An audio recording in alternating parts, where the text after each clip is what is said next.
અત્યારે જે વાતાવરણમાં પલટો આવ્યો છે અને ઠેર ઠેર લગભગ સમગ્ર ગુજરાતમાં વચ્ચે ઓછે અંશે વરસાદ થઈ રહ્યો છે, તો આ વરસાદથી ખેડૂતોને લાખો રૂપિયાનું નુકસાન અત્યારે થઈ રહ્યું છે।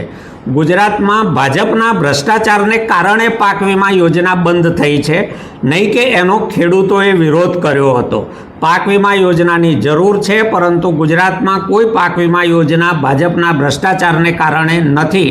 ભ્રષ્ટાચાર ઉજાગર થયો એટલે પાક વીમો બંધ થયો અને એનો ભોગ અત્યારે આ માવઠામાં ગુજરાતનો ખેડૂત બની રહ્યો છે। લાખો હેક્ટરમાં વવાયેલો કપાસ, 22 લાખ હેક્ટરથી વધારે વિસ્તારમાં વવાયેલી મગફળીનો પાક અત્યારે વરસાદને કારણે ઠેર ઠેર બગડી રહ્યો છે।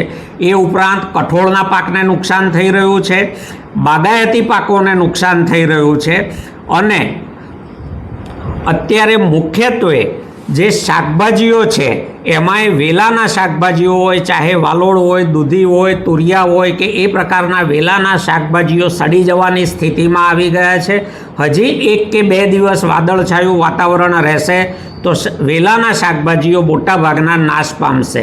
બીજી તરફ કોબીજ હોય, ફ્લાવર હોય અને એ પ્રકારના શાકભાજી, રીંગણ જેવા શાકભાજીઓ છે, એમાં આ વાદળછાયા વાતાવરણ અને વરસાદને કારણે ઈયળ અને જીવજંતુનો ઉપદ્રવ વધી જશે।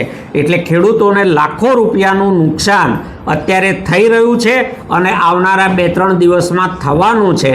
તો જો ગુજરાત સરકાર સેટેલાઇટથી સર્વે કરતી હોય તો એણે તાત્કાલિક સેટેલાઇટથી તાલુકાવાર થયેલા નુકસાનના અંદાજો મેળવવા જોઈએ અને ખેડૂતોને આનું વળતર વહેલામાં વહેલી તકે ચૂકવવું જોઈએ એવી અમારી માગણી છે। સાથે સાથે અત્યારે જે કેળાના ભાવ આજના તાજા મેં મેળવ્યા છે એ પ્રમાણે ભાવનગરમાં 20 કિલો કેળા ખેડૂત પાસેથી વેપારીઓ 80થી 100 રૂપિયામાં ખરીદે છે, એટલે કે 4-5 રૂપિયે કિલો, અને અમદાવાદમાં એ 60 અને 80 રૂપિયે ડઝન વેચાય છે। એક ડઝનમાં 8થી 12 કેળા સાઇઝ પ્રમાણે આવતા હોય છે, એટલે 4-5 રૂપિયે ખરીદાતા કેળા અહીંયા 80 અને 100 રૂપિયે વેચાય છે। ભરૂચમાં 140થી 150 રૂપિયાના ભાવે 20 કિલો કેળા ખરીદાય છે।